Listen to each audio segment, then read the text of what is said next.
Hello guys, आपका मेरे channel BBM line में बहुत बहुत स्वागत है। आज हम कक्षा 9 के विज्ञान विषय का एक सैंपल पेपर प्रस्तुत करेंगे। प्रश्न, मिश्रित खेती क्या है? उत्तर, जब फसलों के उत्पादन के साथ साथ पशुपालन भी किया जाता है तो इससे मिश्रित खेती या मिश्रित कृषि कहते हैं। अंग्रेजी में मिक्स्ड फार्मिंग कहते हैं इसको। जबकि एक बार में एक से अधिक फसल एक जगह पर उगाई जाती है तो उसे मिश्रित फसल कहते हैं। 13, निम्नलिखित तापमान पर जल की भौतिक अवस्था क्या होगी? 250 डिग्री सेंटीग्रेड पर, 100 डिग्री सेंटीग्रेड पर। 250 डिग्री सेंटीग्रेड पर पानी की भौतिक स्थिति गैसीय अवस्था होती है, क्योंकि यह पानी के क्वथनांक से 100 डिग्री सेल्सियस ऊपर पहुंच जाती है। 100 डिग्री सेंटीग्रेड पर जल की अवस्था तरल और वाष्प होती है। 14, पौधों में सरल ऊतक जटिल ऊतक से किस प्रकार भिन्न होते हैं? उत्तर, पौधों में सरल ऊतक और जटिल ऊतक में भिन्नता इस प्रकार होती है। सरल ऊतक एक ही तरह की कोशिकाओं से बने होते हैं, जबकि जटिल ऊतक विभिन्न प्रकार की कोशिकाओं से बनते हैं। सरल ऊतकों की कोशिकाओं की संरचना लगभग एक जैसी होती है और उनका कार्य भी समान ही होता है। 15, एक तत्व का परमाणु क्रमांक 4 है, इसमें प्रोटॉन और इलेक्ट्रॉनों की संख्या बताइए। परमाणु क्रमांक बराबर होता है नाभिक में उपस्थित प्रोटॉनों की संख्या कक्षाओं में उपस्थित इलेक्ट्रॉनों की संख्या के बराबर। प्रोटॉनों की संख्या 4 तो इलेक्ट्रॉनों की संख्या भी होगी 4। जंतु कोशिका का नामांकित चित्र, इस नामांकित चित्र को बनाएंगे आप, इसको देख लीजिए। 17, गति क्या है? गति के प्रकार बताइए। गति यानी मोशन, किसी वस्तु की स्थिति में समय के साथ परिवर्तन हो रहा है तो वस्तु गति अवस्था में कहलाती है। जैसे वायु में उड़ते पक्षी, जल में तैरती मछली, सड़क पर दौड़ती कार या बस, पटरियों पर दौड़ती रेलगाड़ी आदि। परिभाषा, समय के सापेक्ष वस्तु की स्थिति में परिवर्तन को गति कहते हैं। गति के प्रकार, रेखीय गति, वृत्तीय गति, घूर्णन गति, दोलन गति। त्वरण क्या है? त्वरण का मात्रक लिखिए। किसी वस्तु के वेग में परिवर्तन की दर को त्वरण कहते हैं। इसका मात्रक मीटर प्रति सेकंड स्क्वायर होता है। यह एक सदिश राशि है। 18, उत्पादन बढ़ाने के लिए कुक्कुट पालन, मत्स्य पालन तथा मधुमक्खी पालन में क्या समानताएं हैं? कुक्कुट पालन, मछली पालन और मधुमक्खी पालन में एक प्रमुख समानता यही है कि पैदावार देने वाले जंतुओं में रोग प्रतिरोधात्मक क्षमता पर्यावरण के अनुकूल और उच्च पैदावार देने वाली नस्ल के हों।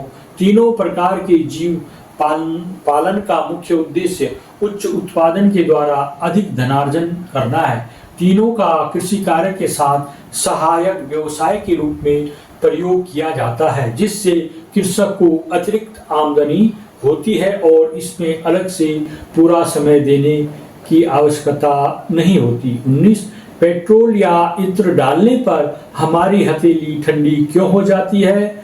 एसीटोन, पेट्रोल या इत्र वाष्पशील पदार्थ हैं। जब इन्हें हथेली पर रखा जाता है तो हाथ की गर्मी के कारण इनका वाष्पन तेज होता है और इसके लिए ये ऊष्मीय ऊर्जा हथेली से लेते हैं, जिससे वह ठंडी हो जाती है, अर्थात हथेली ठंडी हो जाती है। 1500 किलोग्राम द्रव्यमान की कार जो 60 किलोमीटर प्रति घंटा के वेग से चल रही है, रोकने के लिए किए गए कार्य का परिकलन कीजिए। ये प्रश्न है, इसका हल करेंगे हम। दिया है कार का द्रव्यमान मास यानी 1500 किलोग्राम, कार का प्रारंभिक वेग u 60 किलोमीटर प्रति घंटा, इसको मीटर प्रति सेकंड में बदल दिया है 5/18 से गुणा करके।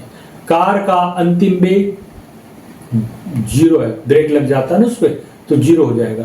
कार की प्रारंभिक गतिज ऊर्जा हाफ m(u²), हाफ 1500 गुणा 50/3, 50/3 दो बार गुणा कर देना। इसको गुणा करके देखोगे आप तो आपको ये संख्या मिलेगी।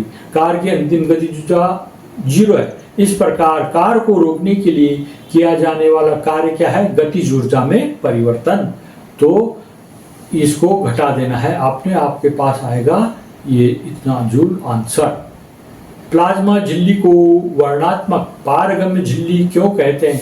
प्लाज्मा झिल्ली कुछ आवश्यक पदार्थों को अंदर आने देती है तथा अनावश्यक पदार्थों को अंदर आने से रोकती है। इसी प्रकार यह आवश्यक पदार्थों को बाहर नहीं जाने देती तथा अनावश्यक पदार्थों को बाहर जाने देती है, इसलिए इसे वर्णात्मक पारगम्य झिल्ली कहते हैं। ये चित्र भी बना सकते हैं आप। प्रश्न, कारण बताइए, जब किसी छड़ से एक दरी को पीटा जाता है तो धूल के कण बाहर आ जाते हैं। उत्तर, जब दरी को झाड़ा जाता है या छड़ी से पीटा जाता है तब दरी को गतिशील बना दिया जाता है। विराम जड़त्व के कारण धूल के कण विराम अवस्था में ही रहते हैं और नीचे गिर जाते हैं। बस की छत पर रखे सामान को रस्सी से क्यों बांधा जाता है? आंसर, जब चलती हुई गाड़ी में अचानक ब्रेक लगाए जाते हैं अथवा एकाएक मोड़ आ जाता है तो जड़त्व के कारण गाड़ी की छत पर रखा सामान गतिमान रहने का प्रयास करता है। ऐसे में यदि सामान को बांधा नहीं गया तो वह छत से नीचे गिर सकता है, इससे सामान की टूटने की संभावना रहती है। अतः बस की छत पर रखा सामान को बांधकर रखा जाता है। ऑक्सीजन तथा मैग्नीशियम तत्वों की परमाणु संरचना व्यवस्था का चित्र बनाइए। ये मैग्नीशियम का है और ये ऑक्सीजन का संरचनात्मक व्यवस्था है। चित्र में देख लीजिए। पहली कक्षा में 2 होते हैं, इलेक्ट्रॉन भ्रमण करते हैं। दूसरी कक्षा में अधिकतम 8 इलेक्ट्रॉन भ्रमण करते हैं। मैग्नीशियम के लास्ट वाली कक्षा में 2 इलेक्ट्रॉन भ्रमण करते हैं। ऑक्सीजन के पहली कक्षा में 2 इलेक्ट्रॉन होते हैं और बाहर की कक्षा में 6 इलेक्ट्रॉन भ्रमण करते हैं। इस तरह से आपने ये चित्र बनाना है।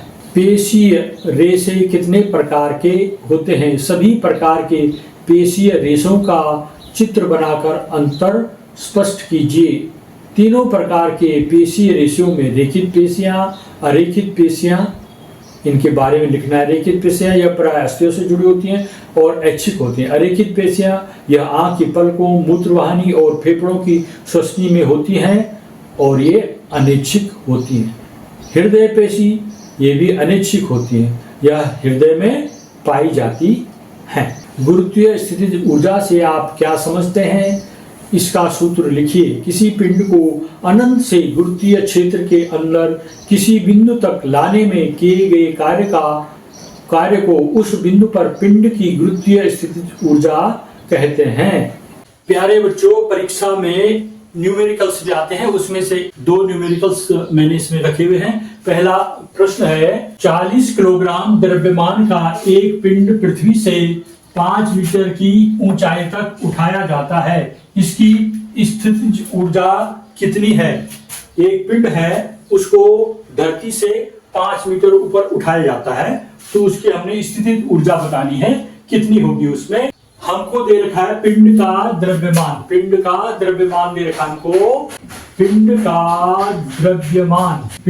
द्रव्यमान दे रखा हमको 40 किलोग्राम। और जो पिंड हमने उठाया है, पिंड की पृथ्वी से ऊंचाई कितनी है? पिंड की धरती से ऊंचाई है 5 मीटर। और जो गुरुत्वीय त्वरण है G, वो है 10 मीटर पर सेकंड स्क्वायर। ये हमें 3 चीज ज्ञात है। पिंड की स्थितिज ऊर्जा W बराबर mgh। अब होगा W बराबर स्थितिज ऊर्जा बराबर m है 40 किलोग्राम और G है 10 मीटर पर सेकंड स्क्वायर और h दे रखा है मीटर में 5 मीटर। तो इन सबको हमें गुणा कर देना है। 40.400 हो गया और गुणा 5, इसको गुणा करेंगे 500 500 500 को 20, 2000 आ गया। तो इसका उत्तर हो जाएगा 2000 जूल। ऊर्जा जूल में मापी जाती है। एक प्रश्न है, दिया है कार का प्रारंभिक वेग u दे रखा है 36 किलोमीटर प्रति घंटा। ये 36 किलोमीटर प्रति घंटे को 36 किलोमीटर को मीटर में बदलना है। 1 किलोमीटर में 1000 मीटर होते हैं, 36 किलोमीटर में 36,000 मीटर हो जाएंगे। 36 गुणा गया 1000 कर देंगे। ये सेकंड में बदलना है, यह घंटा है। 1 घंटे में 60 मिनट होते हैं और 1 मिनट में 60 सेकंड होते हैं। तो घंटे को सेकंड में बदलने के लिए 60 गुणा गया 60 करना होगा। तो इसको 36 को हमने 36 गुणा गया 1000 बटे 60 गुणा 60 लिख देना है। अब इसको आगे हल करना है। ये शून्य से ये शून्य काट देना है, इस शून्य से ये शून्य कट जाएगा, 6 हो जाएगा, और इस 6 से ये 6 कट जाएगा, 6 कम 6। इस तरह से हमारे पास अंश में बचेगा 1 गुणा गया 10। 1 गुणा 10 बराबर क्या हो गया 10। तो ये हो जाएगा 10 मीटर प्रति सेकंड इसका प्रारंभिक वेग है। कार का अंतिम वेग बराबर 72 किलोमीटर प्रति घंटा है। इसको भी हमको मीटर प्रति सेकंड में बदलना है। तो 72 को 1000 से गुणा करेंगे तो मीटर में बदल जाएगा। घंटे को सेकंड में बदलने के लिए 60 को 60 से गुणा करने पड़ेगा। 1 घंटा बराबर 60 मिनट और 1 मिनट बराबर 60 सेकंड। तो इसको ऐसा लिख देना हमने। अब इसको हल करेंगे, शून्य से शून्य कटेगा, इस शून्य से ये शून्य कट जाएगा, ये कटेगा इससे, 6 कम 6 और बचा 1, 6 दूना 12, फिर 6 से कटेगा, 6 दूना 12, 2 आ गया। 2 और 10 को गुणा करेंगे, 2 दशम की 20 मीटर प्रति सेकंड हो गया। अब हम आगे इसको हल करेंगे। अतः त्वरण होगा अंतिम वेग माइनस प्रारंभिक वेग बटे समय। अंतिम वेग है 20 मीटर प्रति सेकंड, प्रारंभिक वेग है 10 मीटर प्रति सेकंड। तो 20 में से 10 को घटा देना है हमने यहाँ पे, और नीचे समय है सेकंड में। तो आपने क्या लिखना है इसमें, 20 माइनस 10 बटे 10 आ जाएगा। 10 में से 10 घटा के 10, और इसको काटेंगे तो 1 आएगा। 1 मीटर प्रति सेकंड स्क्वायर इसका आंसर आएगा। धातु तथा अधातु में भौतिक गुणों के आधार पर 4 अंतर लिखिए। पारा के अतिरिक्त सभी धातुएं साधारण ताप पर ठोस होती हैं, जैसे लोहा, सोना, चांदी। इनका घनत्व प्रायः अधिक होता है। पीटने पर ध्वनि निकलती है। धातुओं में एक विशेष प्रकार की चमक होती है। अधातु यह साधारण ताप पर ठोस, द्रव तथा गैस तीनों अवस्थाओं में पाई जाती है। जैसे ठोस है गंधक, ब्रोमीन द्रव और ऑक्सीजन गैस। इनका घनत्व प्रायः कम होता है। पीटने पर ध्वनि नहीं निकलती है। अधातुओं में कोई चमक नहीं होती है। माइटोकॉन्ड्रिया पर टिप्पणी लिखो। माइटोकॉन्ड्रिया किसी भी कोशिका के अंदर पाया जाता है, जिसका मुख्य काम कोशिका के हर हिस्से में ऊर्जा पहुंचाना होता है। इसी कारण माइटोकॉन्ड्रिया को कोशिका का पावर हाउस भी कहा जाता है। लाइसोसोम जंतु कोशिका के कोशिका द्रव में पाए जाने वाला आवरण युक्त गोल गोल थैलीनुमा अंगाणुओं को लाइसोसोम कहते हैं। अंतः कोशिकाएं पाचन में मदद करता है। मेरे चैनल को सब्सक्राइब कीजिएगा। अगर आपको ये वीडियो पसंद आ रही है तो आप वीडियो को लाइक कीजिएगा, कमेंट कीजिएगा और इसको शेयर भी कीजिएगा। अगर आप इस चैनल में नए हैं तो मेरे चैनल को सब्सक्राइब भी कीजिएगा। धन्यवाद।